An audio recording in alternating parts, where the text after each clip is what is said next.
Welcome to Super Happy Dragon Lucky. The show will begin momentarily.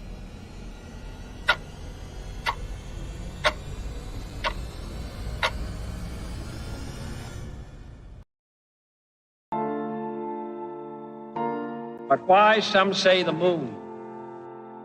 Why choose this as our goal? And they may well ask, why climb the highest mountain? Why, 35 years ago, fly the Atlantic? We choose to go to the moon.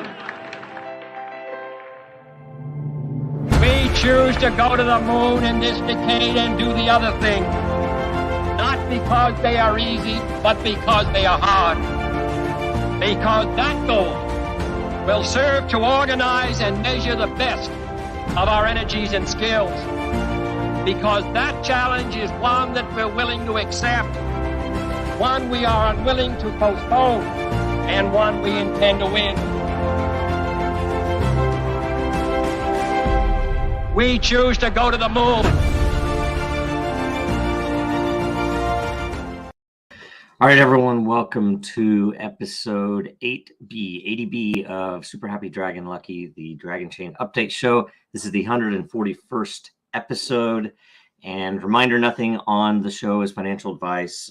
Please stay tuned after the updates, though, for our weekly AMA.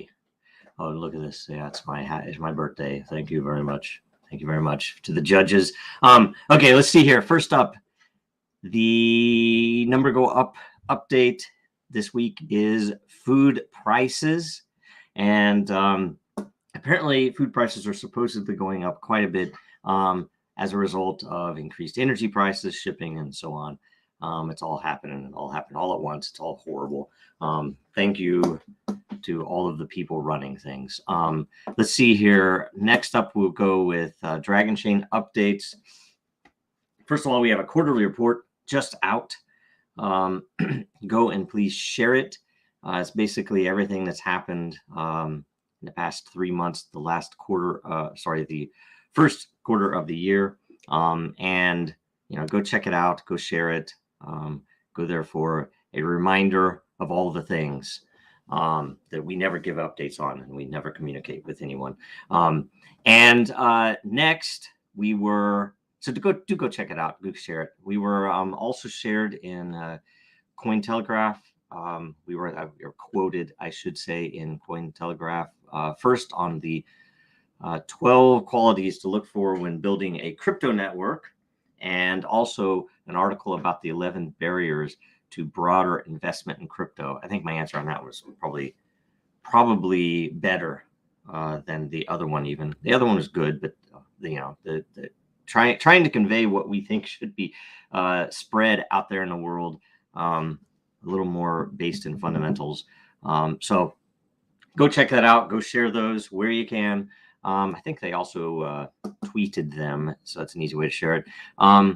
Next, we go to Den.social Updates. First up is for the April 2022 LCP. The proposal phase is now open. So you have 1 week to make proposals. Try to make sure your layer proposal isn't duplicated, or at least that there is a meaningful reason that you would that it would make sense to have something that is that overlaps something that already exists. You'll have 1 week to do it until I think next Tuesday morning, and then the commitment phase will begin. The winners for the LCP April are going to be the number one layer proposal as ranked by unique voter count, right? Then two others based upon lore committed, but it won't be the number one or number two proposal. It will be the 8th ranked proposal as ranked by lore committed, and the number 13 layer proposal as ranked by lore committed. And the reason we're doing this is somewhat of an experiment, but I think it'll work to see how it affects the gaming of the selection. And that is because it becomes a horse race otherwise, and the unique proposals and the top lore tend to be the same thing, because once someone sees it is going to win on one side, they realize, oh, I better throw some lore in there. And so we think, or I think, that we might not be getting people's actual choices that they wish for. And so this is an experiment. That's what it is. LCP started that way. Let's see how it goes. It should be fun to see what comes out this month. So next, go to DENDAO. And the first thing, I didn't get a chance to make a post yesterday, but there's been a lot of hubbub around the blocking and auto banning system, which I do think works, but it's probably tuned to be a little harsh. Which in some cases that might be okay, but in others, we don't want it to be too harsh. So what we're going to do, or at least we're going to propose, I'm going to propose that, first of all, we modify the algorithm. That there are a couple of pieces that are possibly, especially related to reputation, that should probably account for some of the algorithm as to whether someone is automatically banned from a community layer or not. And the second is to increase and or decrease, let's say tune the threshold at which the auto ban happens. We've already done it on a couple of layers, but I'm going to at least prepare it on the layers that we control. That is the Dragonchain, the Den, and I'll have to think about it. Maybe DENDAO is another one. I can't remember. To adjust the threshold to somewhere between 10 and 15. So it's not 20, but it's not 6 or 0. And so we're going to try to get that in. And we will have to figure out who, might have been banned during that time, and then we could let them back in. But I will say, use this opportunity in a good way. Turn over a new leaf, and don't be rude. Don't do things that cause people to ban you. And I'm particularly specifically talking about the Dragonchain layer, where 10 people. It's so weird because 99% of everyone is very polite, but occasionally some people get rude, and sometimes it's all right, but that's what gets people blocked and banned. So anyway, when we bring you back in, try to have a good attitude about it. And hopefully that makes everybody happy. We'll see how it works. Next, tune in tomorrow for Coffee with Den at 0900 Eastern and 0600 Pacific Daylight Time. And then I think they're probably, at least Dave is in Miami, so I don't know how they're working everything, but it should be interesting. Next, let's see here. Den governance call is this Thursday at noon Pacific, 3 Eastern, 7 UTC. See the post in the DENDAO layer for the agenda and for a link to join live. And you can either come on live with full video or just audio. We don't care. And that way, if you have a longer question, or if it's more than just a simple question and answer, that would be more of a discussion. That's why that's there. It's not expected that someone's going to comment every week, but it can be useful to get more complete information than we might otherwise be able to give you in a question and answer. And the other thing, if we are missing anything in the agenda that you think should be covered or that you want covered as a denizen, do please add it to a reply, and we'll make sure we cover it. So even if you can't watch, you can watch it later. Those are more a meeting than a show. So treat it like that and know that it's just something to get better information and better feedback between all the people in the DAO. So however that works. Next, let's go to the roundtable update. This Thursday will be episode 46, and the topic is the rise of privacy tokens due to CBDCs. I think it's going to be a fun one because I've not kept up on privacy tokens as much. It's going to force me to take some time to look into what is newest, and I'm not sure who's going to be on that. Hopefully, we'll get some people that we know that are involved in that space as well. I know Dave is at least very interested in a couple of those, and I think Greg as well. So should be a good show. Hopefully we will all learn some good things on that show. So watch that this Thursday. And then last week's episode was on future NFT use cases. It was awesome. It has over 1,600 views currently, and the more views it gets in its first week, the more all participants will get. So do please share that, especially if you had a question that was on the show. There were a lot of really good questions last week, so thanks to everybody for putting those in. Then also about the roundtable, we had the governance issue, which was for the selection of shows in April. So the first was Rise of Privacy Tokens due to CBDCs. Number 2, so week 2 will be Individual Liberty in an Era of Globalization. Week 3 will be Blockchain Tribalism. Week 4 will be Projects Rising Up Over FUD. And if your theme is selected, whoever actually picked those themes or proposed those themes will be rewarded a lot for that episode. We started that. It's a really good model for a show because everyone gets rewarded, and it's very interesting. So watch it this Thursday, 3 p.m. UTC. Is that right? 3 p.m. UTC. Okay. Next, the AMA, which is a full AMA this week. So because it's the first of the month, so we'll have that right after this. Now, more than ever, our data is at risk. Our supply chains are in jeopardy. Our systems are broken, and businesses feel powerless. Dragonchain gives you a different way, a safer way, a better way, and you have power over your data. Dragonchain gives you proof in an untrusted world. Build now at Dragonchain.com, America's blockchain. All right, here we go. So we refresh the questions. 80B. Okay, here we go. Jacob Wayne, first question. Dragonchain and WBRT, the World Blockchain Roundtable Lairs. Do these lairs have a finite amount of lot, or do they continue to create new lot?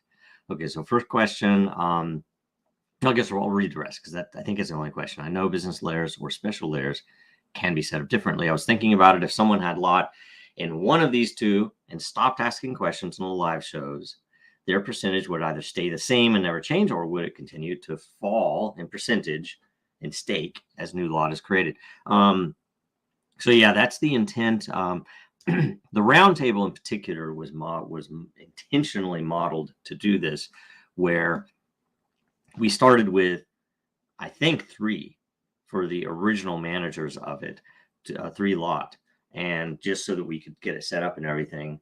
And I'm pretty sure it's what it was. And every show, the hosts and the I can't remember what the title was, but the director, the judges in the background, they get some, and it's all publicized. I can't remember where we put that, but that was in a post. And then every person that asks a question takes a share of, I think, maybe a third. I'd have to look. I can't remember what it is, but one way or another, it's a beautiful system because if you have somebody come on who attracts a lot of views, then they will tend to get a bigger cut of the DAO. And if people participate consistently, they will keep increasing with the DAO. And if they walk away, then they will, slowly lose influence in the DAO. They still have it there, but it's not going to be as much as it was back when they were still very active. And so the intention was to incentivize all of the roles, all the participants, to continually bring engagement. So, and that's even on pushing more views in whatever way you can get more views. But it's also on, getting us better questions and getting us better content. So pretty cool thing. The Dragonchain side started off as just a traditional business layer. And yes, they're both business layers, so they can create lot on demand. You know, they have to pay for the lore, so they have to have the lore and make the lot and then put it into the account. And because they are business layers, in fact, the roundtable layer is probably better more appropriately called a DAO layer. But the Dragonchain layer started as just, I think we maybe had 1,000 tokens, 1,000 lot or something like that. And we started adding for every question. I want a better model for that. And we started talking about it internally, that we either want to do something based upon people's time. Don't quote me on that, and don't tell me we have to have that next week or anything. But that's something like that would probably be really valuable, where people had some snapshot of time, and they now have we have a way for them to help us decide priorities and various other cool things. Now you'd have to understand, especially based upon some of what's happened in Telegram and elsewhere, that we'd have to tread lightly to go into that, because it would be so easy for someone to screw the whole thing up for everyone. So anyway, we're going to talk about that, and that's how that works. And in my opinion, and I know there are other groups that are starting to understand how they can leverage this, and it's extremely valuable because you get better feedback and you get weighted feedback. You can tell, okay, that vote means something because that person's on the show every week, and yet you don't have to say, oh, it means something because it is a particular name or a person. That it is, it's just a behavioral influence. It's really cool. Anyway, so that's that. Let's see here. Crypto Curious. In a world where blockchain solutions and uses are seemingly endless, what is Dragonchain's primary targeted industry sector it is seeking to gain business in or from? In short, where are Dragonchain's laser eyes focused? We tend to do the focus on the projects. That is, like, say, with SafePass and what came out of it. There is a partnership we have with MiFi to do similar healthcare services, back in blockchain-based identity with healthcare components. Den, of course, is our social media and DAO focused entity. Let's see here. We have a couple that aren't announced yet. We have Smart Ballots for the voting entity, which is doing some partnerships with Den to do some pivoting into DAOs. And I mean, Dragonchain itself, if you had to say anything, is a platform. So its intent was not to be industry or sector focused at all, but to be capabilities focused. So the whole point of Dragonchain is that you can create a scalable blockchain-based system for any industry and at any level, and with any degree of decentralization or controlled centralization. So we couldn't really focus on an industry. A lot of people would have said we should have, and said, hey, we are the healthcare blockchain or something like that. But that wasn't the point. We would be cutting a lot out and not knowing where, especially if you think about it from 2016, 2017, we didn't know which industries would move fastest or which would have the most burning need for the tech. And so, we had to remain agnostic. So Dragonchain's laser eyes are all, what's the right word I want to say here, are all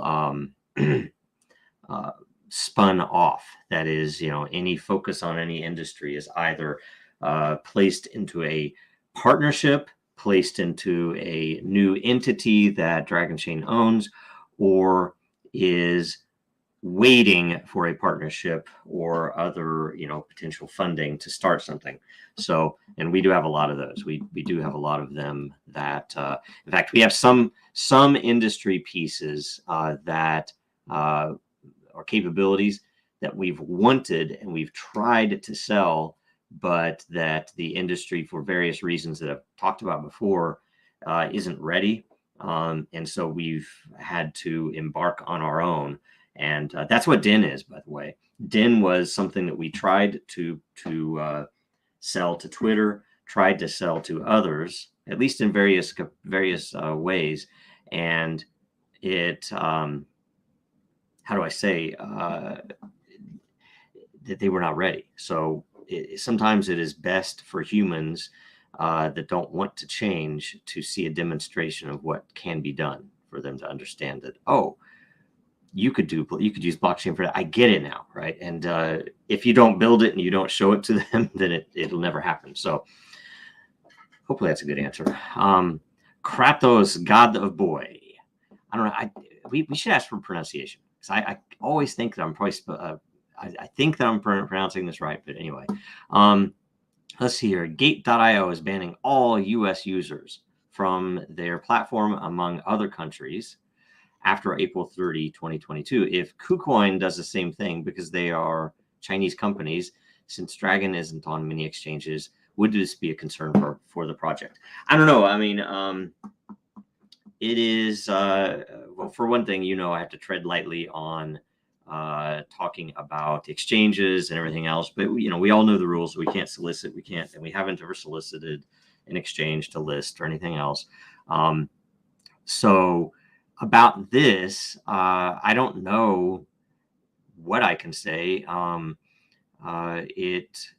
It's a market, so if they don't have it, then someone else should pick it up. And I know that market in particularly is very difficult, especially for US-based companies. And I would say that most of the US-based companies are operating on a pay-to-play, that the ones that have things listed have done it because they've gotten money from the project or something else to list it. And yet they pretend like there's a lot of regulatory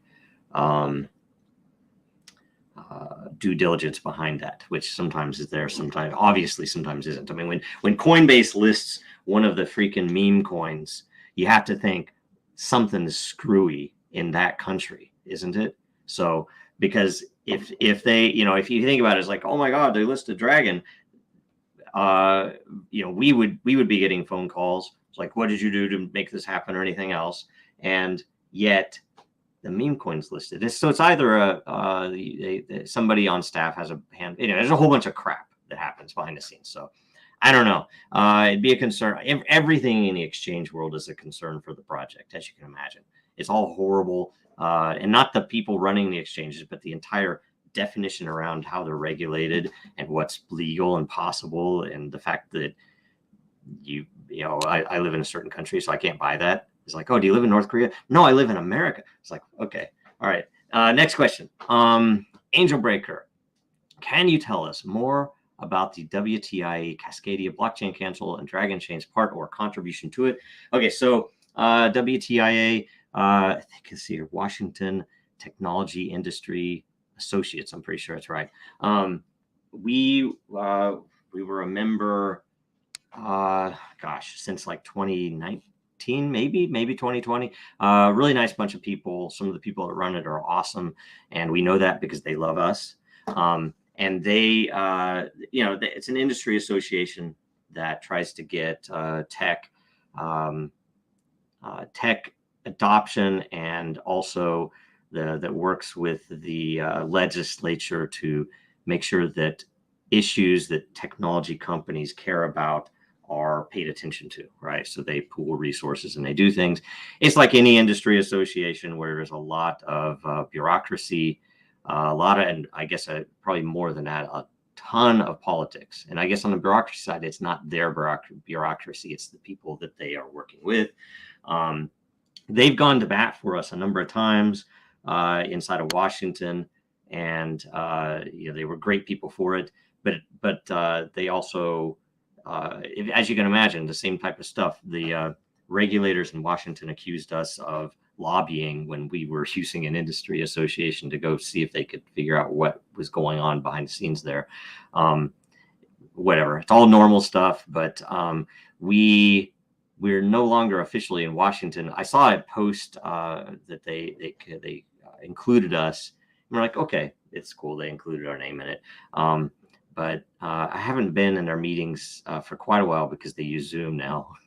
And I tried to tell them, it's like, you probably shouldn't be using Zoom, but who knows? So I don't know, good people, great goals.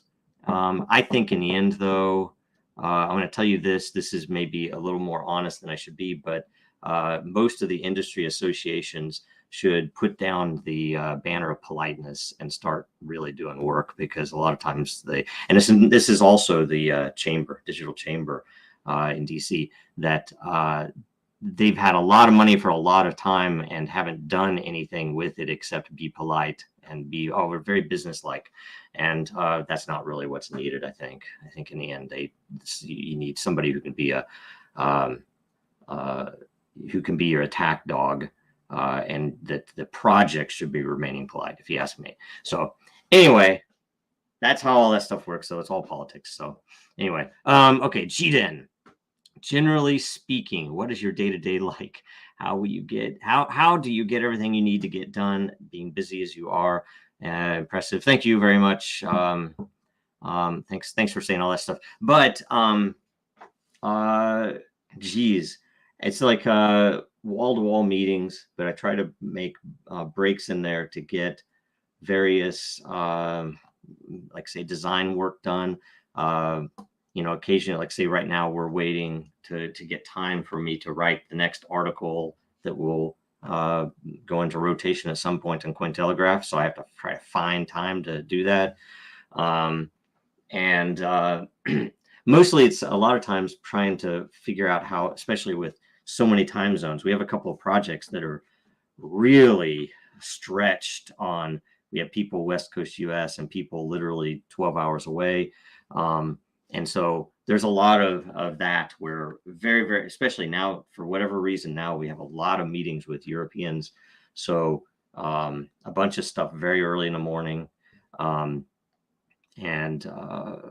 don't know, that's mostly it's, I guess what you'd think of as a typical day for somebody really busy, but there's a lot, it's a lot of context shifting. Probably the most important thing to say that, and I'm used to it, but it's one of those things where some people don't like it at all, but it's where you have to constantly change into very complex topics really, really quick. So I don't know, that's probably a stupid answer, but sorry about that. But thank you anyway. Thanks for all of the kind words. Coinier, are there any new developments for Dragonchain Academy planned for the near future? Yes. I don't know the timing yet. We've talked about it for a while, and we have a couple of things we're trying to figure out what to do with Dragonchain Academy. Essentially, we have a white paper that is not complete, but it is the higher level vision for what the Dragonchain Academy should be. I mean, it should really be a blockchain-based academy. What is the Lyceum-based system that anybody could create content, and that you would incentivize both taking courses and making courses, and having full curriculums and everything else there. But it's one of those things that if there's not money there for it, or if that's one of those laser eye focused areas that is it's kind of a weird space for raising money. You can raise money for education, but there's typically not a lot of money in it. I do think if you built out Dragonchain Academy, or what we would call Lyceum as the system, into its own platform, that it probably would make a lot of money. But you'd have to have we would have to have a partner that would know, would get it, that would get that vision. So we'll see. We will announce it when we know. Right. Okay. Next, HODL. Have plans to list matter on any exchange? Can't answer that. Can't answer any questions about exchanges. We can't, that type of things. Like say, well, I shouldn't even talk about it. It's like that stuff is always an area that you don't want to talk about. Okay. Treeks. What is the reason Dragonchain doesn't yet have a verification mark on Twitter? So far it's because Elon Musk was not an owner at all. No, we knew someone one of our employees had someone who was high up. I also knew somebody who went there from Disney, and reaching out to these people, my contact could do nothing. Our other contact was actually had some relation or had some network with the people that decide that. They did submit it after we, because we met with Twitter back then, and we asked that guy also, and nothing ever came of it then. Nothing came of it later. And since like 2019, maybe, or maybe even 2018, they had it at least somewhat turned off. So if you went to apply for it yourself, this is impossible. We do not do this anymore. Please stay tuned. And yet they would be, checkboxing all types of people with 500 users, as long as their politics were correct. So I don't know. I would say the biggest reason is that it's a trash platform, Twitter. But we should have a verification mark, but who knows? Whatever reason. The big theory is it was probably the Kanye tweet that got us cut out. Robin Claes,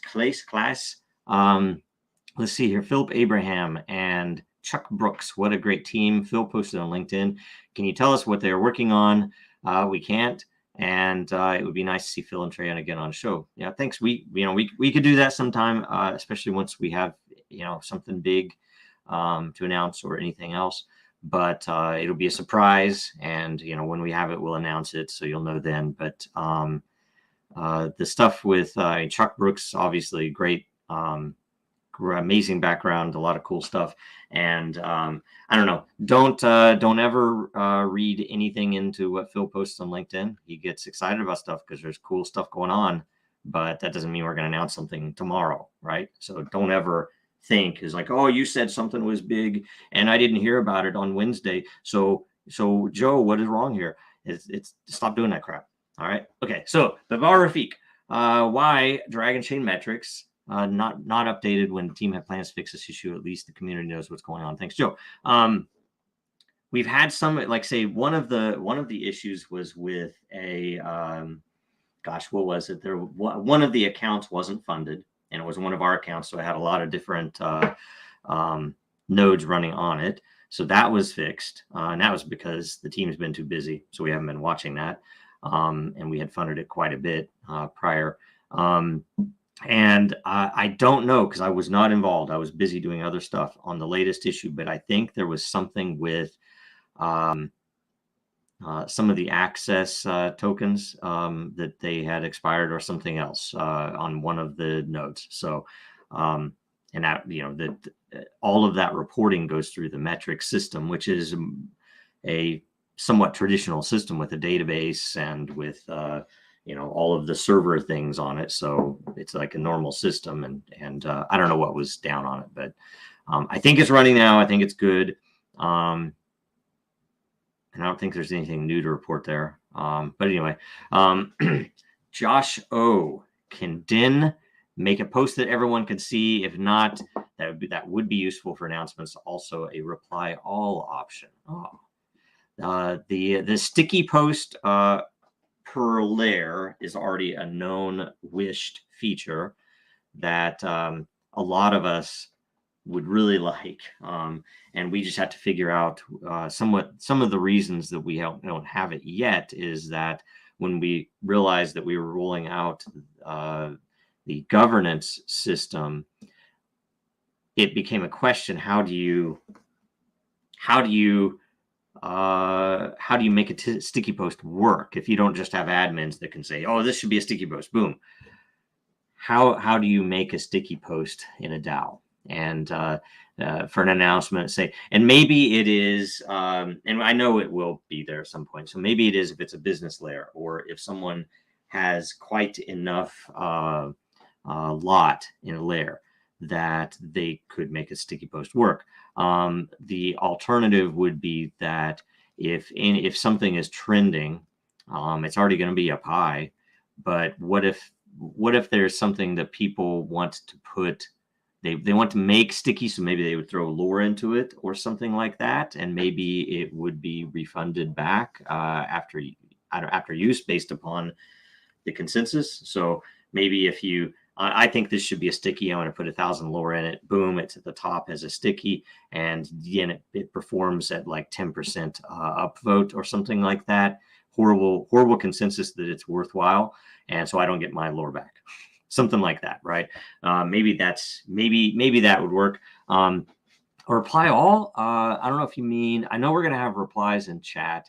It's already built into the chat backend. We just didn't get it prioritized for front end because we wanted everything else first. So that will be there. Of course, the reply in a thread. If you're saying reply to all people in a thread or on a post, I don't know how that would work, but you could. I do know we are going to, in my opinion, fix. It's not broken, but I think that you should get a notification if someone replies to a reply of yours, or there will be some consideration of in the line of a reply you've made, that if that thread branches off into multiple threads, that you should be notified. And right now it's only if you get a direct reply to content that you made.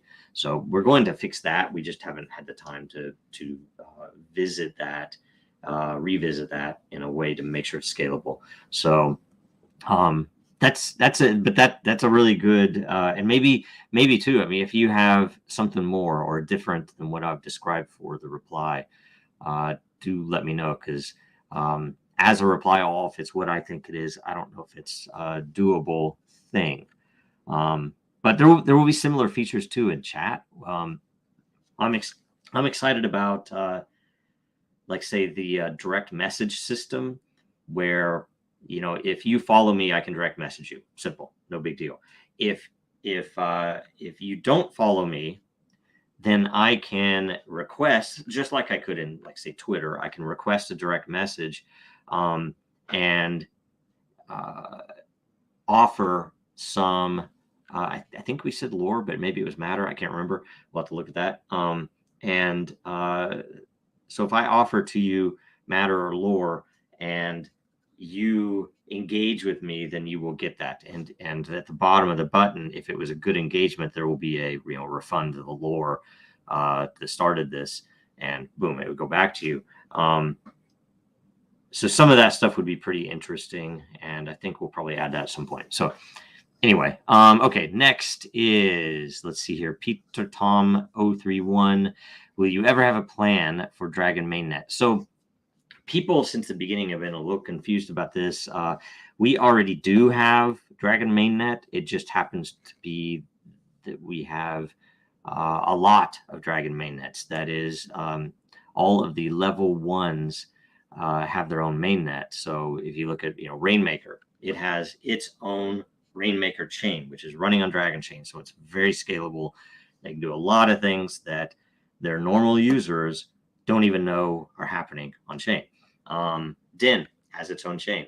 I would think SafePass has its own chain. Trying to think any of the other ones that are announced. Smart ballots. There are a few other systems that we're working on with partners right now. They all have their own chain. So that's what is Dragon mainnet. Now, if you mean that we would all get together and start a decentralized Dragon mainnet, where the mainnet itself is handled by multiple parties.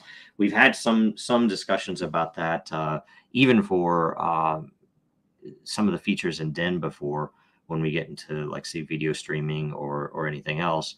And that's open. I don't know. I mean, we are considering it in some cases, but that's not, I guess I wouldn't still call that Dragon mainnet. It will still be whatever that system is, its own mainnet. So anyway, they do, when they run these systems, they are still paying dragons. They are still connected to the to DragonNet itself, which gets them very fast decentralization. Within seconds, you have very good decentralization, and within minutes, you have proof all the way to Ethereum, Binance, or Bitcoin. So, and I should say not or, you get all three of those. And it's a very interesting scalable approach. So anyway, I think that's the right question. Let's see here.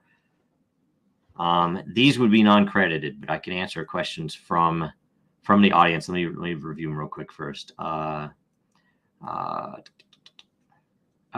All right. So Esham Aglan mentioned that Dragonchain had no particular industry use focus back in 16 and 17 due to the blockchain status back then. How do you see best use cases for blockchain and NFT now? I would say, in my opinion, most industries are still very slow to react to this. And I think slower than I would have expected based upon the developments and the obvious proof that this technology is workable. But a lot of that is because I've said this before, because the hype is so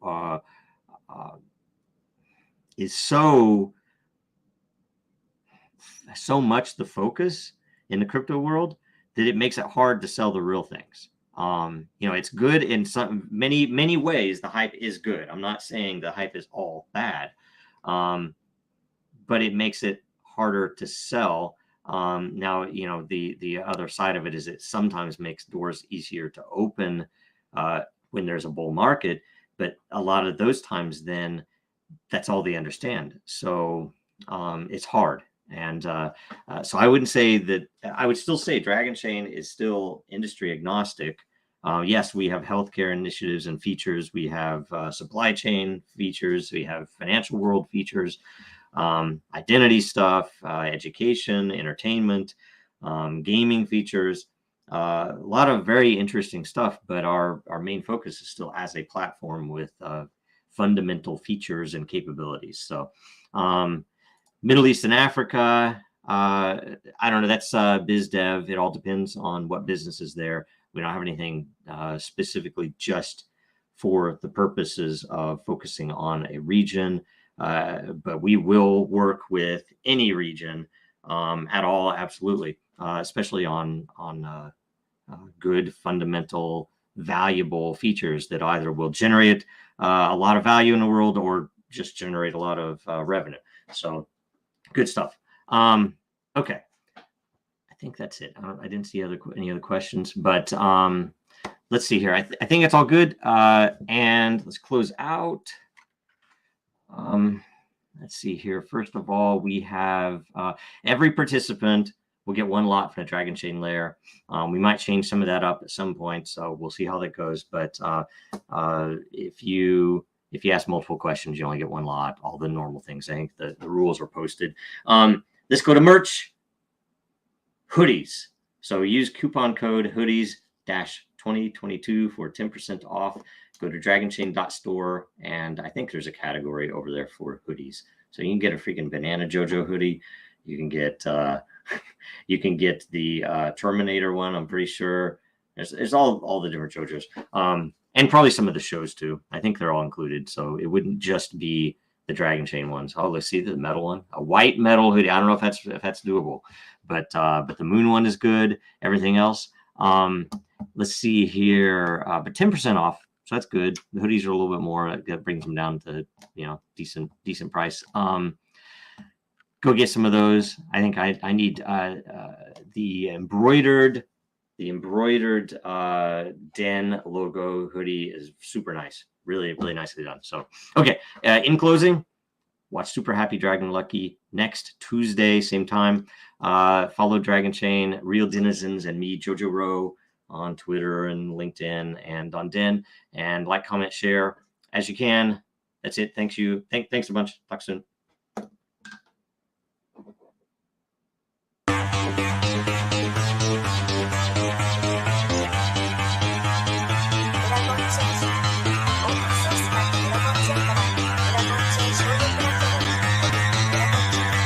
Because that goal will serve to organize and measure the best.